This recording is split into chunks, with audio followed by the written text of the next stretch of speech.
Every animation I've shown on this channel has a setup cost. The 3D text tutorial fires a full renderer just to see a preview. The particle animation has 3 specialized nodes and your GPU starts caching before you can scrub a single frame. The glitch rig needs 8 nodes before you animate anything. That's the price to pay. But DaVinci Resolve 21 shipped the Krokodove toolset and the setup cost on most of these just dropped to 1 node. And in this video, I'm going back through 6 of my own tutorials and I'll show you which new nodes step in, why they render faster, and when the original workflow still wins. If you have set up a 3D system in Fusion, you know the node tree. A 3D text node and a directional light node connected to the merge 3D node, which connects to a renderer 3D, because without it, you wouldn't see anything on screen. 4 nodes minimum, in a specific order. And every change you make, like adjust the extrusion depth, move the light, the renderer has to process a new preview, not playback, a render. On complex animations with complex setups, that takes time, and that time is valuable when you're on a deadline. The issue isn't that the 3D system is hard, it's that most of the time you're not using what it actually gives you. You don't need a 3D live camera, you don't need true reflections, you just need text that looks like it has volume, which is a visual illusion of depth. That's it, and you're spinning up a 3D engine to solve a problem that was never 3D to begin with. But now, with the new Krokodove tools added in DaVinci Resolve 21, we get the Extrude node. What was once a limited option in the Text 3D node is now a full node that you can customize however you want. And the best part is that you only need the Extrude node, nothing else. You connect your text node to it, choose parallel or radial. I'm gonna stick with parallel for this example, then adjust the length, choose a color if you want to, and in the light tab, set the light however you want, or disable it to get that flat effect that's usually found in retro designs. Now all that is left is to animate the text and the extrusion, and you're good to go. No renderer in the middle consuming time just for a preview. 1 node, real-time preview. Now, the 3D system still wins when you need a live camera, true perspective rotation, or dynamic lighting with shadow fall off. But below that ceiling, Extrude is the move. Now, the previous system had a renderer in the chain. The next one, the particle system, has the same problem, except it also eats more GPU, and the feedback loop is slow enough to kill your momentum, especially on a short deadline. For the particle text animation, the setup is a text node connected to a particle emitter, set to bitmap so we can connect the text node, because otherwise you can't. Then in controls, you set the number of particles, number variants, and lifespan. Then you connect the emitter to a turbulence node to control the movement using probability, X and Y strength, and density as settings for the animation. Then a particle renderer, just to make the whole thing visible. 3 specialized nodes, and the GPU starts caching the moment you hit play. On a mid-range system, that cache sits between you and every adjustment you want to test. You change the turbulence density, you wait for the renderer. You change the lifespan, you wait for the renderer. For a 3-second text intro, the feedback loop is longer than the animation itself. And now you're not iterating anymore. You're just waiting. Now Krokodove gives us something lighter in just 1 node, the offset node, which you can combine with any textures you want to create a similar effect. In this example, I'm using the paper texture, set to be dark and with a lot of contrast. Then I just animated a horizontal offset black and white while working with the luminance as a source. And I managed to achieve a similar disintegration effect.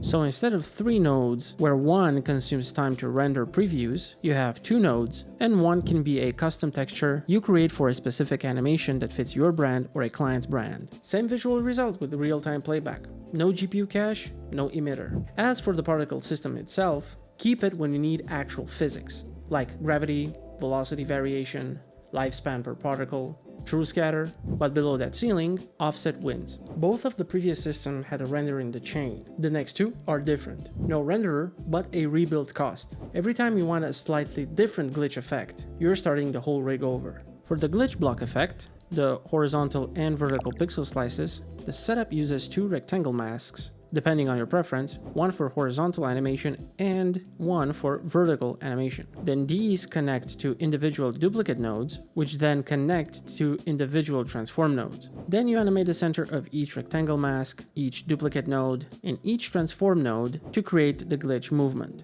very time consuming depending on how complex or custom you want the animation to be. The build time for that rig is longer than the effect is on screen. You're spending around 10 to 20 minutes on setting the infrastructure up for a 3-second result, and there's no version of that workflow that doesn't punish you for wanting to change it. Want the blocks to move differently? You would have to rebuild each keyframe animation to some degree. Every iteration is a cost you pay before you see anything on screen. But thanks to Krokodove, now we get not 1 but 2 nodes to create this effect, maybe even better than before. First, the sort node. Go to the range tab, set the range type to outside in, then range seeds to 7, which is a good ideal value. Then you can increase slightly the range seeds jitter. The jitter helps with the randomness, so any value works here. Then you animate the range min and max values to start and end the effect. Next, you go to the controls tab, use either horizontal or vertical direction, change from full to byline for sort length, and then set the line length. Now what you see is the main functionality of the sort node, which is the pixel sort effect. But there is a small surprise in it. No matter what value you give it, you get the pixel sort to some degree. But if you set the line length to 0.05 and then increment it by 5, let's say for example we go 0.10, the lines turn into blocks. And that's your first pixel block effect. But sort keeps the animation within the bounds of the text, which works for simple, fast animations. But for the full glitch, you need the second node, which is shuffle, where I set the horizontal subdivisions to 8 and the vertical subdivisions to 10, which gives the result I want here. Next, the amount controls how many parts appear on screen. The default value of 5 is more than enough 90% of the time. But if by any chance you want more, like let's say 25, you will get more parts on screen, but most of them will not be visible simultaneously. So to fix that, we go to the renderer tab and we lower the warp value to our liking.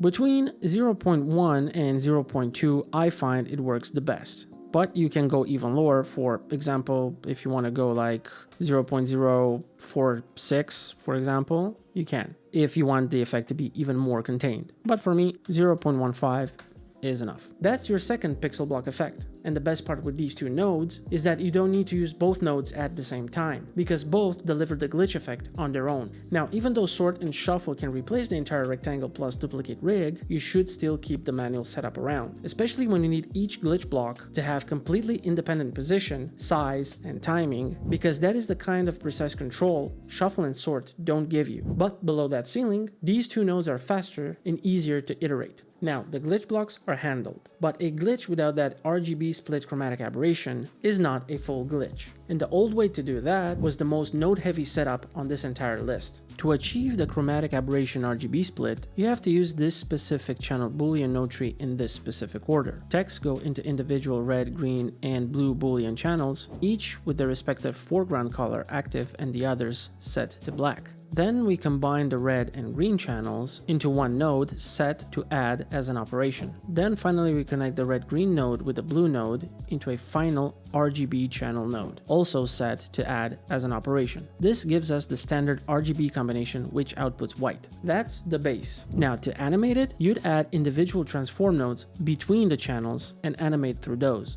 8 nodes minimum. 8 nodes for an effect that lives 2 seconds on screen. And the moment you want each channel to do something slightly different, like a softer blur on red, a different speed on green, you're adding more nodes to a tree that's already long. The complexity compounds, and every time you want to use this effect in a new project, even if you have it saved as a preset, you're still rebuilding or changing the same node foundation before you touch a single keyframe. But then Krokodove came and said, how about we take all of that and put it into one node? And that node is the channel shifter, where we have all channels, including alpha, and a controls tab where we can control the intensity of the effect. In this example, I animated only 2 channels, the red and green. On the red channel, I unlocked the blur and animated the blur x-axis to give it a soft glow effect. Let me show you with the y-axis what happens. And then I animated the center. As for the green channel, I only animated its center position. One node that replaces an 8-node tree, but like with the previous animations, keep the channel boolean setup when each channel needs completely independent effects. But below that, the channel shifter wins. Now, the first 4 animations are covered. As for the last one, it has a different kind of cost. No renderer, no long node tree, just precision and what happens when you're not precise. the write on animation. And by write on, I do not mean the write on option in the text node. No, I mean the effect that looks like a pen or a paintbrush is writing on screen. And for that animation, we use the mask paint node. Connect it to your text, then go to the mask tab and set it to invert so you can see the text we're gonna paint on. Let's zoom in a bit. Then we're gonna go to the brushes and select the third brush from the left. Then we're gonna go to the controls tab, open up stroke controls and change stroke animation from all frames to write on and open brush controls. Here we're gonna set the softness to 0.001. Don't worry, it's not a bug, it's just how it's programmed. And then adjust the size so that the brush fills the thickness of the font but does not overlap other parts of the font. Because if it overlaps, the start of the animation looks like it's beginning from both the top and the end of the stroke at once, and it will not make sense. Then press and hold your left mouse click and draw the mask without releasing the mouse button. After you're finished drawing, go to the mask tab and deselect invert. Then let's open up the keyframes tab and also let's zoom out. Next, open up mask paint and stroke 1. Always open the stroke that has a drop down arrow. Fit everything into view, select the keyframes, right click and time stretch. Then let's compress them and let's zoom in a little bit. And now let's select them again and move them where we want in the timeline. All of that is precise work. And precise work in Fusion punishes you when you're not precise. If you mess up the frames or your brush is slightly too wide, you're gonna undo a lot or you're gonna start completely over. You're managing two environments for one effect, the paint window and the timeline. The more letters you have, the more strokes. The more strokes, the more can go wrong. So a new, easier and faster way to do this is with the Krokodove grow node. On screen, you have these anchor points, which are called seeds. And since we have 4 letters, I placed 4 seeds on screen. Then you just grab them in the viewer and place them where you want the animation to start. After that, in the controls tab, you set softness start to 0, and then you just animate grow end.